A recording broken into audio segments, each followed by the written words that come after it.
I close on this thing and then I sell it.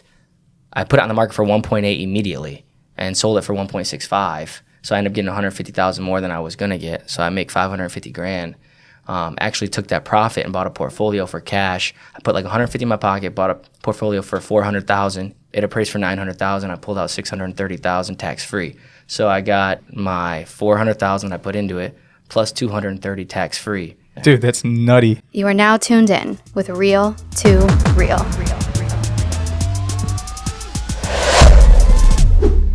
Are you for real? They're the real deal. Viewers' discretion is advised. Oh yeah, welcome back to another episode of Real to Real podcast. Joey Samiti here. We got Alex Dargay next to me, Kevin Ramsamy, and special guest today we have Sal Sortino. What's happening, man? What's poppin', man? Hey, that intro just got me hyped, like I'm running out to a football game, man. baby. Let's get it. Yeah, so Sal, I'll let him explain a little bit better, but Sal, he's a CEO, he's got many companies, business owner. Dude's got $50,000 watch on his wrist right now, so I'll let him take over, explain kind of who he is and what he does. Yeah, man. So a little bit of everything, mostly real estate related. You know, started in real estate in 2016 when I bought my first rental property, and everything kind of spiraled from there. Became a realtor, bought a real estate brokerage, got in the mortgage business. I'm in the fix and flip business, buy and hold. I said mortgage business already, and recently got in the insurance business as well. So yeah, you were telling me about that. That's sweet. When did you buy your first rental? How old were you? it was July 2016. So what I would have been 21. So what, you're 28 now? Yeah, 28. Wow. 28? Yeah. Dude. That's insane. That's 21. awesome. Yep. It was land contract deal. Okay. Seller finance. Nice. Yep, no money. Yep. So you do a lot of that then? Seller No, financing? I don't. No? Nope. Just that. That was the only one I've ever done. I think there's going to be a lot more opportunities with that here soon, though. 100%. And how did you scale from that one single land deal? Yeah. So land contract is what it was called. It was a duplex, seller finance. So what happened was my payment to the seller, I believe, was around like $500 a month at that point. I was still living at home, so I wasn't living in either, so I wasn't like house hacking it. I was simply all investment because my mom was a part-time realtor, and she's always like, you want to buy real estate, right? So I bought this duplex, actually Section 8 both units, was bringing in about $2,000 a month. My payment was $500, call it $1,000 net a month, 12 grand a year. I was busting my ass, for $15 an hour at the time. I'm like, fuck this, light bulb went off. I could do this 20 more times and have $20,000 a month coming in.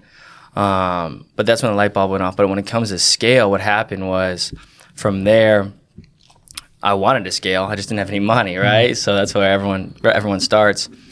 I wanted to flip houses because of HGTV, right? It was the sexy thing Classic. to do. Yeah, sexy thing to do. Shout out, Tarek El Muso, flip or flop. But so wanted to buy a house, didn't have any money. It's kind of a long story if we want to really get into it. You want to really get into the Let's detail? go for it. All right, We got time. All right, let's do All it. the time. Let's do it. So I was working for my dad. My parents got divorced when I was really young. My grandfather's a successful businessman, owns a couple hotels and a restaurant. I was just working there, being the typical, order taker, taking orders, following instructions, same shit I've been doing since I was 8 years old. Wasn't being compensated the way I liked. I was making $15 an hour. I was actually making less than that because I was making $600 a week salary, working more than 40 hours. So was not a fan. At this point, I had already bought that duplex land contract. I was like, I want to do this 20 more times. Where do I go from here? I'm not enjoying myself. My mom's like, listen, go have a meeting with your dad and your granddad. Tell them what you want, and just see what happens. So I went and met with them. I said, hey, I want a job where my opinion matters, right, within the company. Because I was a sharp kid, I wasn't an idiot. Where my opinion matters, and I want $1,000 a week, right? Thank God they said no, but they told me absolutely not. There's not a position for you like that in this company. And I left, didn't know what I was gonna do. So that's really when I really decided I was gonna start trying to flip houses. Okay. So I kind of had a falling out with my dad and grandpa just for a couple months while I was trying to figure out what I was going to do with my life, living at home with my mom. Swallowed my pride and went back to him and said, hey, can I get a loan for $36,000 to buy this property I found on, have you guys ever seen HUD Home Store? Mm-hmm. Yep. So it was a HUD Home Store property.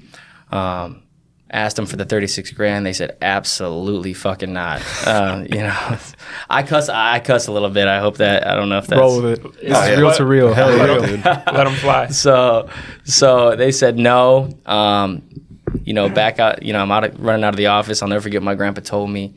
He said, you're all about the flash and you don't want to work for it. That was his exact words. I'll never forget. Went home. Damn. I was emotional, of course, young man. And my mom, who was working at Ohio Business College at the time and was a part-time real estate agent, had about 50 grand in retirement and pulled out $36,000 to loan me for my first flip. Wow. Shout out to Mom. Shout out, Wouldn't be Mom. here if it wasn't for her. From there, flipped my first house, which even she had her doubts, but she gave me the money. So just built my confidence a little bit up. But flipped that house, made I think 30, 40 grand on my first flip in 3 months. She let me keep it again, did it again the same year. Ended up making almost 80 G's flipping properties in my first year. And I was living at home. I had no real expense besides my car note. From there, just kind of all trickled, bro. I got my real estate license. I hit the ground running with the real estate license. And really, bro, the secret was just going all in. I just go all in, and finding deals, and they just scaled. Hit a couple really big licks, a couple big flips, big deals, and just used the money the right way. I wasn't stupid and continued to just buy rentals, sitting on 93 rentals right now, no partners. And I'm under contract on a 47 unit complex right now. So Wow. Damn, dude. Where's that? Sandusky? Huron. Huron? Okay. Yeah, it's actually 2 parcels. One is 18 units and one's 29 units. Yeah. So are you all in Cleveland, all your properties? So actually, I believe I'm at 84 doors are all in Sandusky. So I believe I own the most residential property in 44870 zip code. And then the rest are mixed around Cleveland, Garfield Heights, Maple Heights. Not that many, though. Mostly out in Erie County, holdings-wise. How many doors total right now? Doors total, 93 doors total, under contract on 47 more. So it'll be 140 here in 30 days. Dude, that's awesome. You pretty much 150% your doors right now, right? Yeah. Once that's done. Yeah. That's insane. Yeah, it's crazy. For So sure. how did you, I'm a big mindset kind of guy. Yeah. So, doing that first deal, there's a lot of mental blocks that go on. I know for most people, it seems like you didn't really have any and you kind of just wanted to go forward and push forward for whatever you wanted. So Yep. what was your drive to getting there? And why did you do it? 1 and 2, how did that, did you feel any pressure being put on yourself from, putting all this money out up front? In the very beginning? Yeah. So in the very beginning, I think motivation was really, so I'm big on exposure, right? I grew up being exposed to a lot from all walks of life, kind of was, my dad's side was kind of like the rich guys, my mom's side was the complete opposite. I grew up with handicapped brother. My step family was a black family. So I was exposed to all different walks of life, all different, types of people. And I attribute a lot of my success to that because I think being a chameleon is important in sales. But with that, you can see where you want to be, where you want to go. And my granddad really had the life that I wanted to live. So I really chased in the beginning was just the money, the lifestyle. That's what I really wanted. And I wanted to get there quickly. I didn't want to wait. That's just not 100%. what wasn't me. And I give a lot of credit to my mom too, because she built up a lot of confidence. A really confident young man. Even when I probably shouldn't have had as much confidence. I still had it, and I think I owe her a lot for the mindset. And knowing that I can do anything I set my mind to. For sure, she helped me out a lot with that. That's awesome that she gave you more than half of her retirement too. Yeah, bro, crazy, bro. Yeah. And then turns out, my mom ended up turning into an absolute baller herself. Number 2 real estate agent in the Firelands MLS. Oh, really? Yeah. Wow. Yep. We founded the brokerage together. That's when she went full time and then blew up. I think she did 30 million personal sales last year.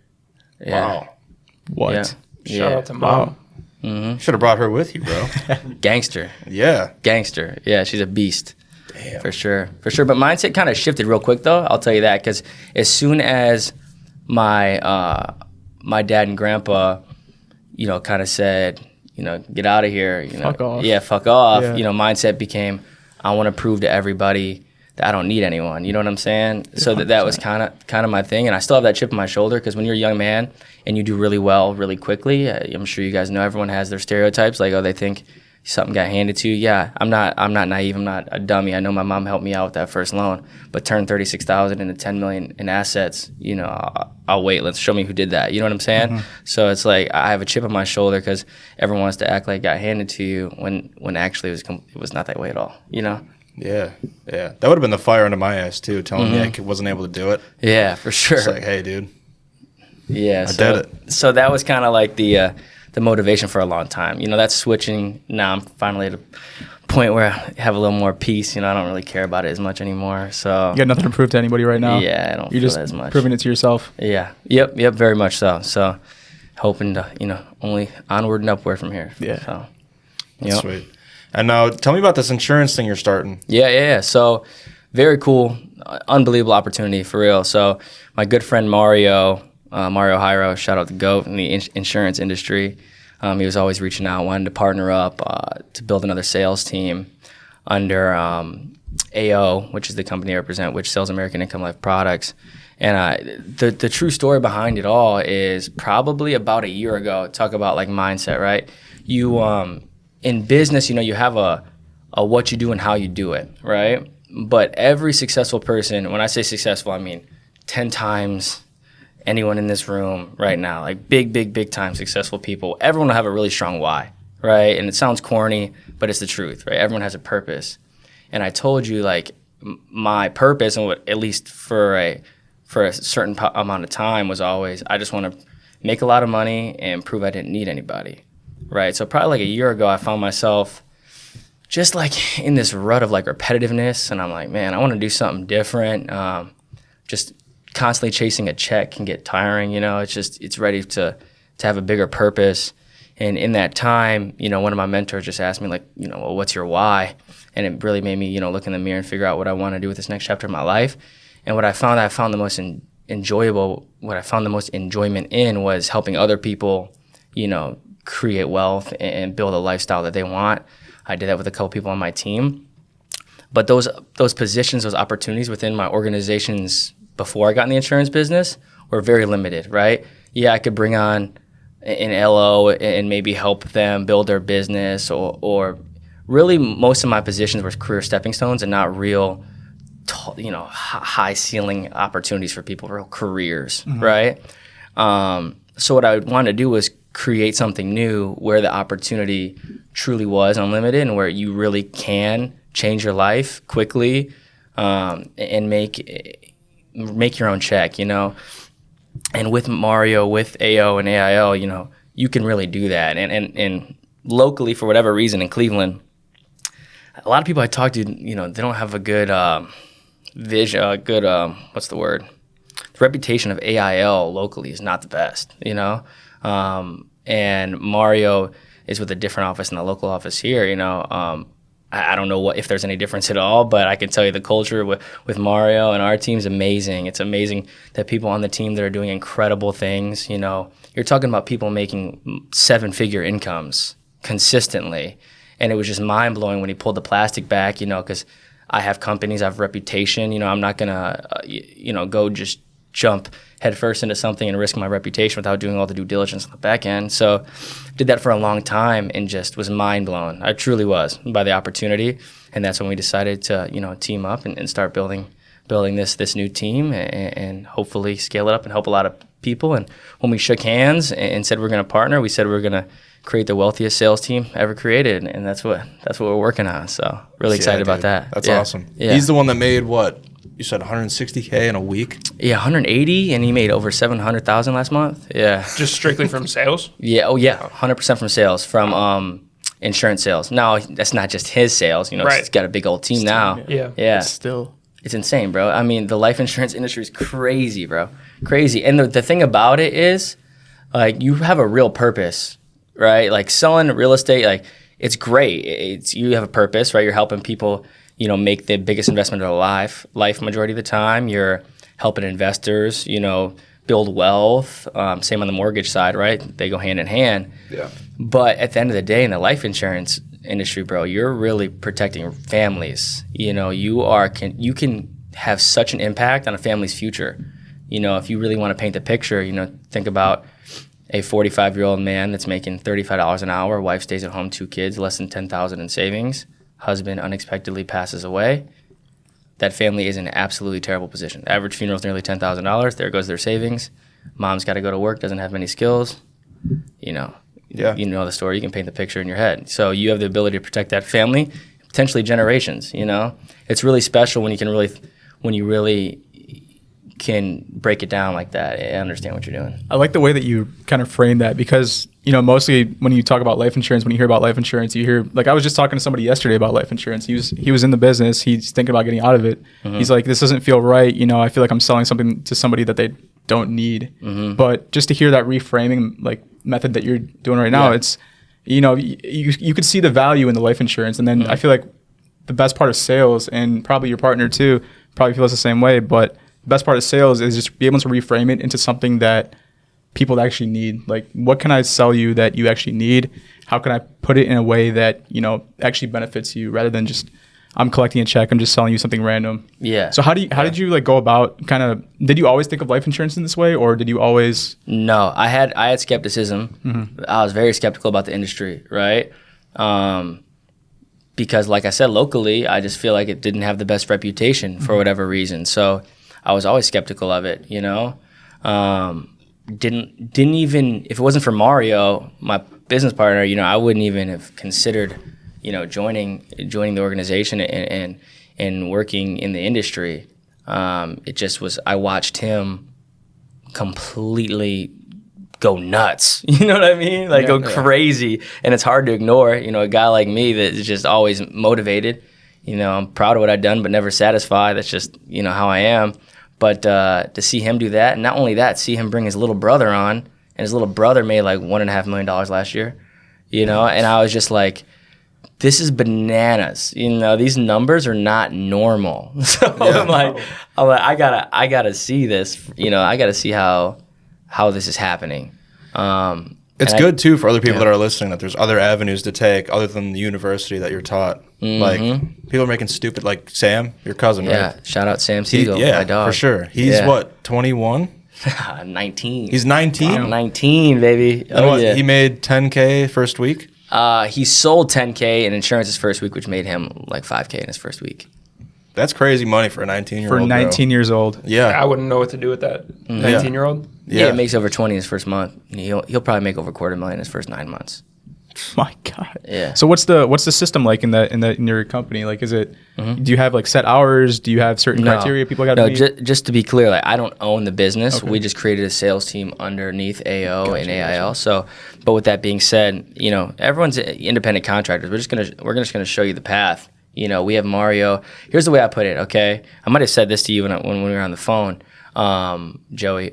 So Mario, you guys are sports guys? Yep. Okay. So Mario is literally the LeBron James of the insurance industry.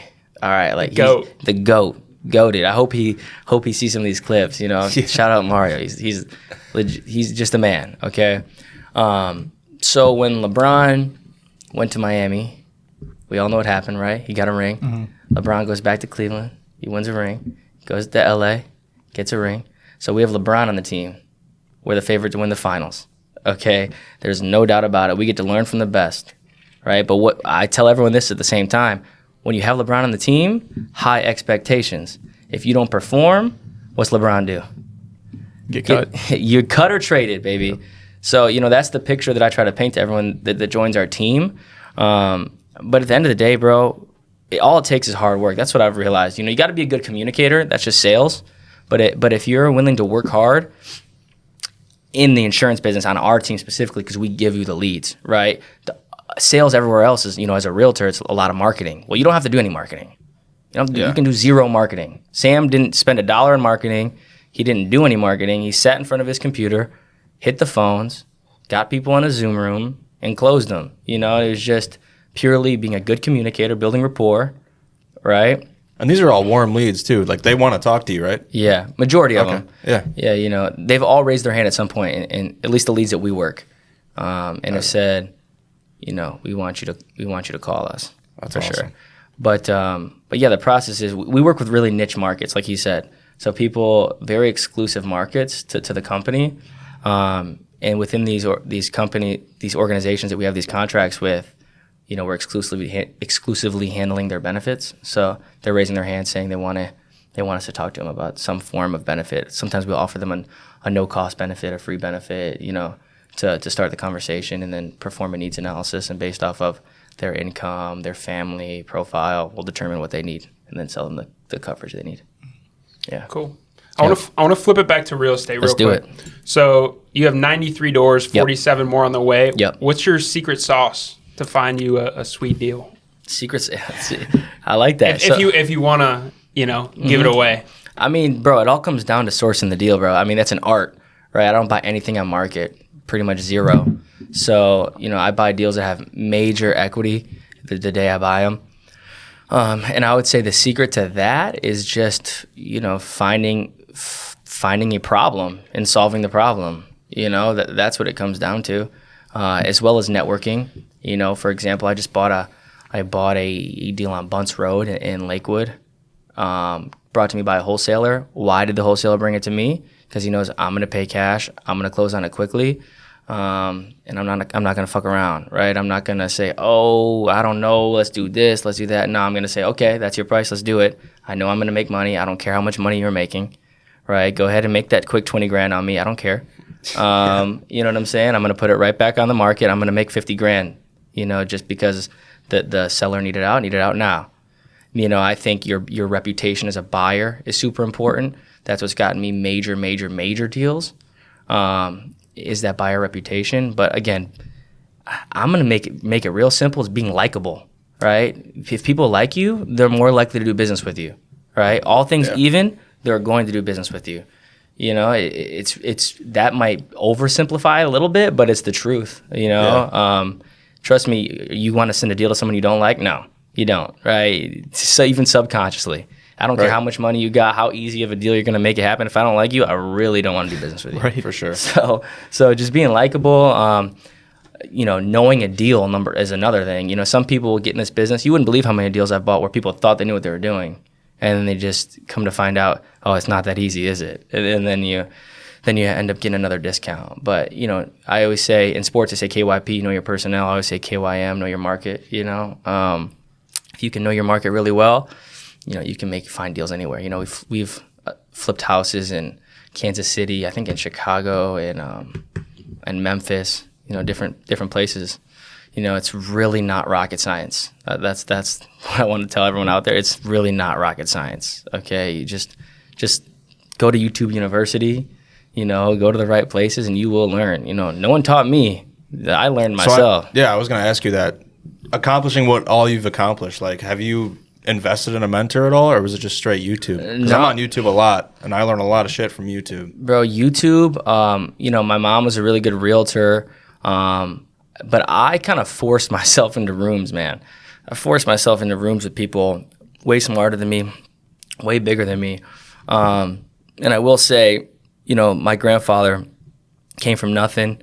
We had that few years of not having the best relationship, but I still do use him as definitely a mentor because, you know, he got out the mud, came over from Sicily, didn't speak English, you know, and built something from scratch. And there's a lot to be said about that, you know, because, again, I'm big on exposure. I got to see my granddad driving the nice cars, live in the nice house. He didn't see any of that. He just had a vision, you know. So I respect that a lot. So he's helped me, he's pointing me in the right direction. I would say my mother has helped me, point me in the right direction. But a whole lot of YouTube, a whole lot of TV, HGTV, you know, $1 million listing, you know. Selling Sunset. Yeah, all that, man, all that. You know, and then I try to listen, man. Like when I'm in rooms, I ask. I'm not too self-conscious to ask a million questions. If you tell me to fuck off, I'll, you know, okay. So whoever hears the most no's makes the most dough. You know what I'm saying? So the more you learn, the more you earn. So I'm just always trying to learn, man. There's the difference between listening, you know, I mean, I'm hearing and listening. You know, you really got to listen to people. So, And if people can tell you're a good listener, they're probably going to. They're going to keep talking. Exactly. Yeah. Exactly. So, yeah, man. Did I invest in a mentor? No, but I would say all of YouTube, all those guys are all my mentors, man. You know, especially this It's point. everywhere. Yeah. It's everywhere. Yep. Information's everywhere now. Yeah. But I will say, masterminds and talking to people. Shout out to Brent Daniels, TTP. Talk to people. I don't know if you guys know him or not on YouTube. If not, you guys should look him up. He's the man. He coined that TTP. Talk to people. But yeah, bro. Just talking to people, bro. Mentors. Who would I say? I always think about this and who probably was the most influential. You know, I always think about this. And it's just such a collective of so many different pieces and from different people. But Yeah, social media, man, that's what it's all about. for sure. Definitely. Yep. So like, what do you do? Like, Sal, I'm Saturday night. What do you do? On a Saturday night? Yeah. I mean, that heavily depends. You go out, you I- chill, you what? I go out here and there, not like I used to. Yeah. You know, we might go out this weekend. I'm actually celebrating. I met with my accountant this morning, and he told me that I have to give myself a raise. So Give yourself a raise. You're paying yourself too little. Celebrate. it really did happen, but no, I go out sometimes. I used to go out a lot. Yeah. Wasted a lot of stupid money, but you know, I like to have a good time. I'll tell you this though, I love Cleveland. You know, I love being here, but once you start experiencing, you know, Miami and Dallas and these other big towns, Cleveland just doesn't the nightlife just doesn't do it for you as much anymore. So it's definitely not. I tend to lay low a lot these days, but I'm a big foodie, so I'm always going out to nice dinners as much as I can. Yeah, I saw that. Yeah, big time. What's your favorite around here? In Cleveland? Yeah. Marble Room guy? No. No. The absolute opposite. I got kicked out of Marble Room and I haven't been back. So How the fuck did you get kicked out? that's bullshit. Complete bullshit. I don't know which camera I'm looking at. But They got a wanted sign in there. I'm worried that they do, man. I'm worried. No, that's another long story. But I used to go there every Monday. I called it Marble Room Monday. It's a really good customer, probably one of their best. The bartenders let me save a seat for someone next to me at the bar. The hostess came up and tried to sit it. I had already ordered food for the seat, right? And I'm like, well, you should probably take that up with your bartender. They let me order the food. I got a $1,000 bill in front of me. There's 4 of us at Marble Room. You know what I'm saying? Yeah. Long story short, she wanted to cause a scene, and I wasn't gonna just let her. You know, I'm not just gonna let her talk to me however she wants. So, you know, I had to tell her a little bit about herself. It wasn't too bad, but apparently crossed the line. Put him in her place. But I'm actually a small partner at Jade in the Flat. So shout out to Jade. I like Jade a lot. Great place. I haven't been there yet. Yeah, That's check it sushi, out. right? Yep, steak and sushi. Yeah, check it out. Yep. It's all being revamped in there right now too. It's gonna be a super dope spot all summer. That's awesome. That's yes. right by Forward, right? Right by On Forward. the farm? Yep. Oh. Yeah, exactly. Yep. Okay. It's Yeah. super dope in there. Have you never been in there? I think I did go in there to pee, but that's it. If I'm being honest with you, I went They in got there to good pee. bathrooms? The bathrooms were nice. Yeah. You got to go upstairs. There's like different vibes. Like the downstairs, like a sushi bar. Upstairs is like fine dining, and there's a rooftop. Super dope. Really? Yeah. I didn't know that. Yep. Super dope. So I'd say Jade. Have you guys been to Jaja yet? No. Is that Mexican? No, that's like an Argentinian steakhouse. It's right where, you know, the intro building? Yep. It's in the intro building. Fire. Italian. East Side. JoJo's, Sugar and Falls. No. Fire. I'm just giving you Yeah, dude. I've never been to any of these places. super, Make a list. Yeah. super duper fire. I'm telling you, JoJo's, Bar Italia too. You've been to Bar Italia? Yeah, Oh, yeah. I've heard of it. I've never been there. Right, go get the snapper piccata. I'm telling you. Shit. It does sound good. Yeah. Sounds delicious. Making me hungry. I'm telling you, trust me. You gotta trust me on the food. Sal's Trust a me. foodie. Big time. Yeah, bro. But yep, get a nice dinner. You know, some wine, maybe a little dirty martini, and Yeah. call it a night. You know. So we had a podcast talking about, speaking of like the dark side, kind of like going into your dark side and having that feed your drive. Mm-hmm. Would you say that you've had that dark side, like those dark times where like you want to go out, you want to party, or like you want to, experience life? And does that actually like build your business up? Like, are you able to perform better in business because of doing something that you truly want to do? I think so.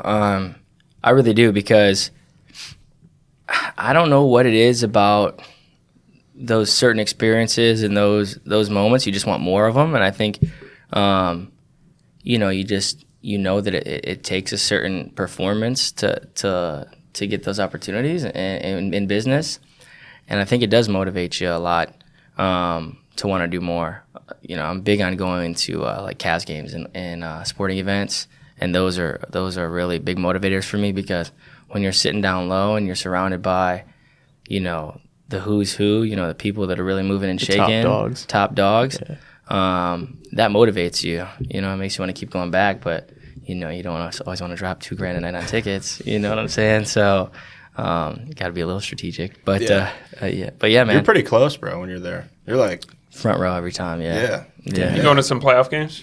Definitely. I actually just committed to season tickets next year, front row. So the youngest owner of VIP road seats in the queue. How much did that run you? 110,000. That's for only a half a season. What? holy shit, dude. Wow. Half a season. This man's pulling up to every single game. But That's sick. yeah, it's a little ridiculous. But hey, what are you gonna do? It's the experience, man. I'll tell you And I'm this: sure you meet a shit ton of reason, people down there. And the bro, exposure. I'm gonna tell you right now. I swear to God, on everything. Okay, Cavs games have made me more money than anything I've ever done in my life. I'll give you the receipts. Okay, when I was a realtor, I sat I think like second row at a Cavs game. Was in one of the back what do you call them, lounges back there. Believe I met the Dimitro family back there too, which I sold their house when I was a realtor out in Russell for $1.6 million. Big boy commission, obviously. Yeah. I also met a guy that goes by the name of Ron Leonard, who founded Cross Country Mortgage, who I actually just partnered with. I just took a position with Cross Country, basically bought me out of my business, and now I'm a partner with Cross Country. I took a title. I'm not technically a partner of Cross Country Mortgage. But just the list goes on and on of the relationships I made at the Cavs games, bro. And that was kind of like why I just said, you know what? Fuck it, bro. If anyone can make this investment turn to something, it's me. So, I figured, you know what? You wouldn't think that, though, at all. Like, something could come out of that. Oh, But- my goodness. You ready for this? I'm telling you, I sat next to, I can't say his name, but I sat next to a guy, front row, twice. He never said a word. He was super quiet. Okay, and finally, I sat next to him a third time, because I always tend to get the same seats when I go there, and this guy obviously had season tickets. And I said, you know what? I've never asked you what you do for a living. And he goes, oh, I'm a residential real estate investor. That's what he said. And I was like, oh, me too. That's dope, man. And he's like, yeah. I could tell he just did not want to talk. He had no desire to talk. Come to find out, I just dug and dug and dug and dug as much as I could, and found out that this guy buys literally like 50 homes a month between Chicago and Milwaukee. And he's a mega baller. And I found, I got his phone number. He did not want to give me his phone number. And I'm like, finally he kept ignoring it. And finally I basically just put my phone like right in front of his face with the dial pad right there. I'm like, oh, here, man, here, just put your phone in. And he just looked at his wife. He did not want to give me his number, but he did. Oh, my God. You just kept asking. He just kept saying no? He just kept like deferring, like, oh yeah, I'll give it to you at like wouldn't say timeout or no, though. halftime, or you know what I'm saying? Yeah. And I'm just like finally like, boom, here you go, pal. What are you No gonna, better time than yeah, now. so Get more no's, get more dough. exactly, baby. So got his contact. And had a lot of messages left unread from him, actually, like an ex-girlfriend. But no, he gave me some gems. But yeah, bro, I mean, I could really go on and on and on about people I've met at Cavs games. I mean, it's really remarkable, celebrities, just a lot of, I became cool with Joe Hayden, sitting right there, just the contacts are crazy. I mean, those seats are expensive as hell, so you got to have a couple bucks to sit there, so. I know, but the relationships you develop over those seats sounds like it's insane. Yeah, Like, you know a lot of celebrities, yeah? Not a lot. I mean, maybe A couple? maybe, More than I do, probably. maybe a couple. Yeah. A couple athletes. But I was listening to the one podcast. Who was it that sold the Andre Drummond? Wasn't that an Andre Drummond story? Oh, Robbie, Robbie, yeah. Yeah. Hey, That just was a shot cool him a story. DM. That was lit. Yeah, that was no. dope. That was dope. Yeah. But by the way, speaking of that, I just remembered when you guys had the one chick on here, when she said, someone called her out. So why do you post pictures in your bikini? Oh, we were all over her. Dude, we cut were my hair tearing today. her up. Tearing her You up. said cap. I could not agree more. Yeah. I mean, Shit. They Yeah, can't we hit hide the it. bullshit button. Yeah. It was so funny, man. Yeah. That was funny as hell. yeah, but Robbie just shot him a DM, I think, and it was in his requests, and he said he just popped up and Yeah. just like Yeah, luck, no, I guess. they're just I mean, boys. He yeah. like kicks it with them, and he said he went to like some cabs parties and stuff. Yeah, that's dope. That's Yeah. As like 20-year-old, just random. I love kid. that story. That was cool as shit. Yeah, Yeah. that should have been a little viral story. Yeah. You guys should clip You got a that up. clip of that? For sure, gonna make that. Yeah. You guys Yeah. should, Oh, yeah, of yeah, course. you should definitely clip that up and Yeah. put that out there because that's a really cool story. Oh, but yeah, that's but back awesome. to the Cavs thing, man. The thing is, not everyone can.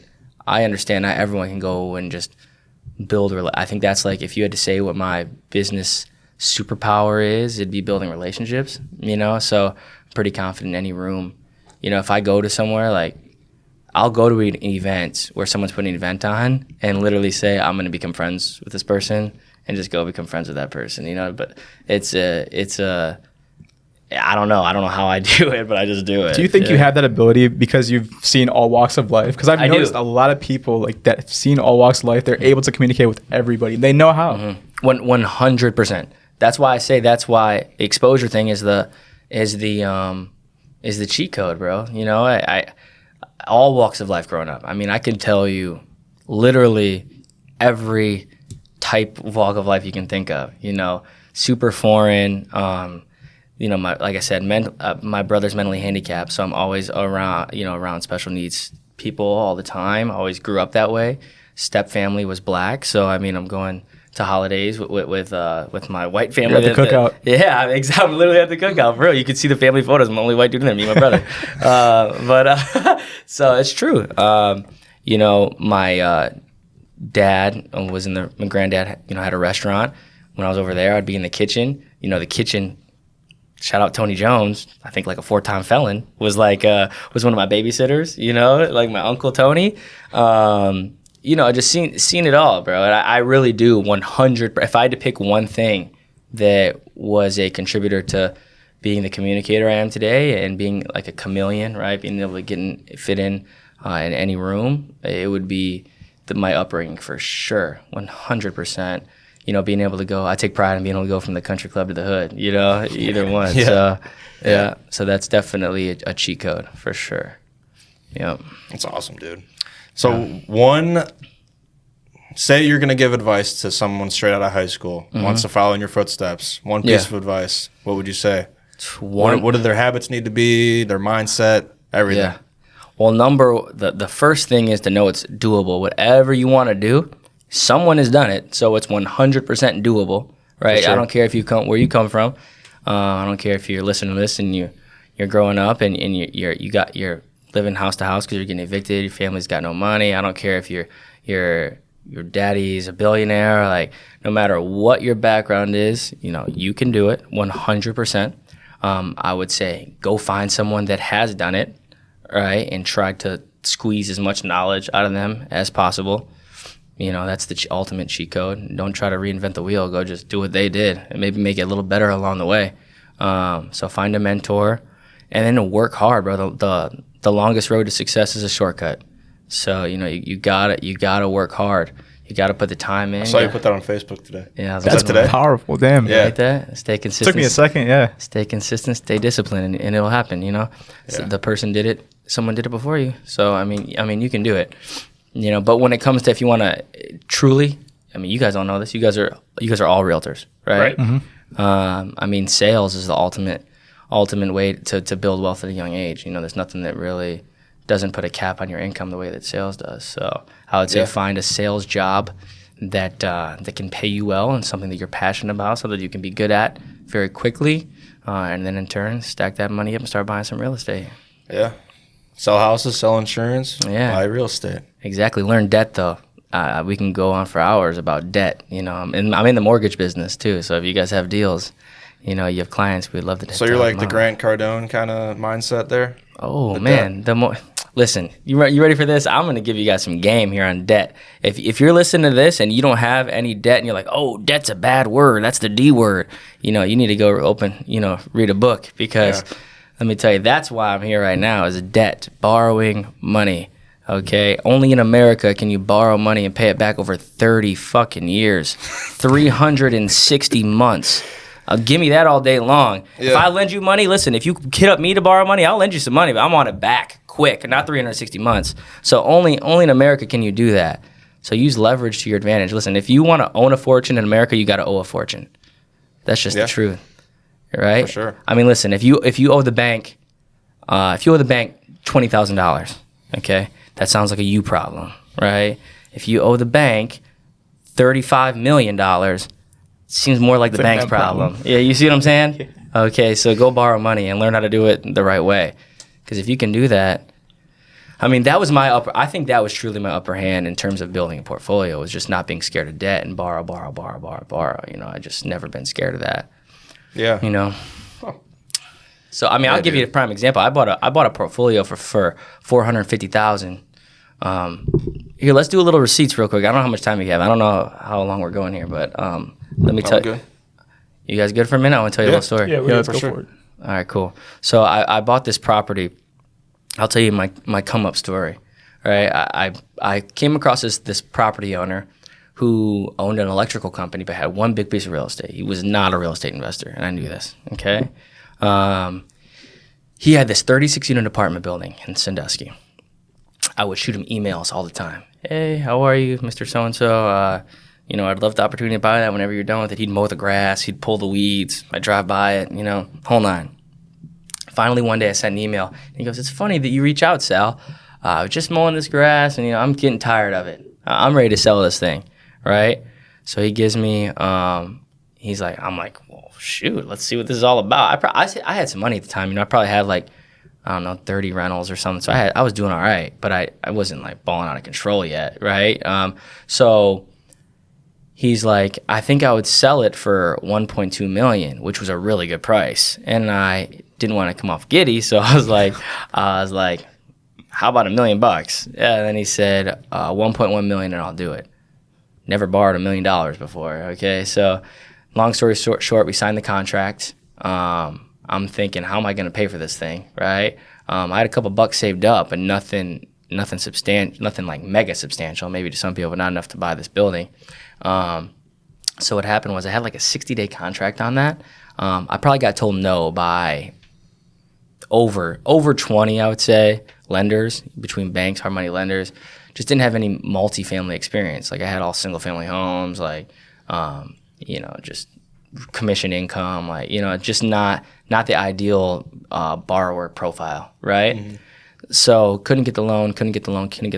So now I'm trying to assign this thing. Okay, I'm trying to assign the contract and make a couple bucks. Find a buyer that's going to pay me 1.5. Okay, I'm under contract for 1.1, right?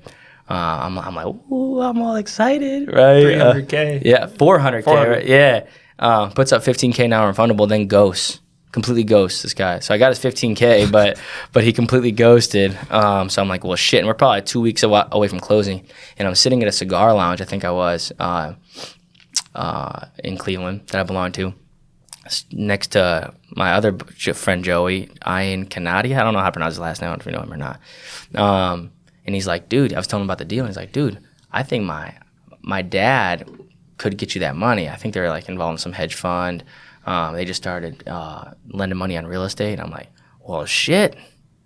Let me hit him up, man. Yeah. Give him my Sign number. Me up. Yeah, so called him. Long story short, they end up approving me for the loan. I did have to put 20% down, which was $220,000, which was, I just closed 2 flips, and I had some hard money lent, just kept it all, went literally all in. You know, I'm talking about all in. You know what I'm saying? So by this, they didn't make me have any reserves. It was the easiest lending process in the world. You know, shout out to them. So now I've done a ton of deals with them. But so I close on this thing, and then I sell it. I put it on the market for 1.8 immediately and sold it for 1.65 So I ended up getting 150,000 more than I was gonna get. So I make 550 grand. Actually took that profit and bought a portfolio for cash. I put like 150 in my pocket, bought a portfolio for 400,000. You can look it up. And then from there, that waited 6 months for the seasoning period. For all you guys that actually know about debt and whatnot, you gotta wait 6 months to take advantage of the new appraised value. It appraised for 900,000. I pulled out 630,000 tax free. So I got my 400,000 I put into it plus 230 tax free. You know, and then just went crazy from there. Dude, that's nutty. Just like that. So I got a $630,000 check tax free. Oh my God. Mm-hmm. It's crazy that you got all those no's and then just that, perfect timing, boom, cigar lounge. Moral of the story is go to a cigar lounge. Yeah, negotiated an extension, had to get a little extension. Yeah. Yeah, it was dope. That's a crazy story, dude. Yeah. It gets me fired up. Yep. So now, like right now, I'm refinancing another big piece of my portfolio right now. Not like super big piece, but I owned a little chunk of free and clear, like $1 million worth of real estate, and I'm borrowing another like 600 right now. It'll all be tax free too. So tax free money, baby. That's the beautiful thing about debt. Yeah, and you got to know like how to do that too, right? Like there's a certain approach. Can't be stupid. Yeah. It's called you got to be smart about your DSCR. You guys know what that stands for? Debt service coverage ratio. You got it. Yeah. Dude, I might have to hit up your lender very soon. Yeah, bro. Yep. So that's the beautiful thing about debt, man. If it wasn't for debt, I wouldn't have been able to do any of that. And continue to borrow money, continue to buy assets, and continue to cash flow crazy. Section 8, though. I do a lot of Section 8, too, so look that up, too, if you're listening. I've heard good and bad things about Section 8. What's your experience? I love Section 8. I have zero negative things to say about Section 8. I think if people, the typical landlord that complains about Section 8, number one, either just doesn't like the people they're renting to, okay, and that's really on them because you don't have to rent to anyone that I think a lot of people think that you have to put in a tenant that they have no experience. They think they're going to pick your tenant. That's not how it works. When I post a property on Go Section 8 or on EMHA's website in Erie County, I'm going to get 45, 50 applicants that I get to choose from still, right? So I think the number one complaint is they don't like their tenants. Well, that's your own fault, in my opinion. And number two is landlords don't like it because they actually make you keep up on your property. Mm-hmm. Yeah. So I don't mind it. I take care of my places. You like hang out with your tenants too, don't you? I saw a video. You're like just kicking it with them. I build rapport with them. Again, likability, right? People like you, they're more likely to pay your rent on their rent on time. Exactly, dude. That's so true. That's so true. So when we went around, I was with Santonio. We chopped it up. It was my first time meeting quite a few of them. So it was cool. It felt right. It feels like the right thing to do. Put a face behind the name of the company. Show them that they're not just throwing their money, at the wall. There's a person behind it that's got good intentions. Yeah, for sure. So, but Section 8 guaranteed money though. That's why I like it. Like I got a direct deposit for like, 38 grand at the beginning of this month just from Section 8. So it's every month. Guaranteed. Guaranteed. It's fucking awesome. And that's just from your Section 8 properties. That's just from the Section 8 portion. Yeah. Wow. Yeah. Yep. Super cool. Yeah, dude. Cool. We gotta talk, bro. We gotta talk. All right, guys. Wrap it up then. Yeah. Well, Sal, thank you so much for coming on. Dude, really appreciate it. You had a lot of good insight, mindset, properties, insurance, everything. Yeah, man. All the sort. Loved hearing your background. Loved hearing everything about you. Role Thanks so model. much for coming on. Thank you guys for inviting me. Shout out San Antonio for taking over the cameras today. Yeah. Made my life a lot easier. Man. Take care, guys. Run it. You are now tuned in with Real to Real.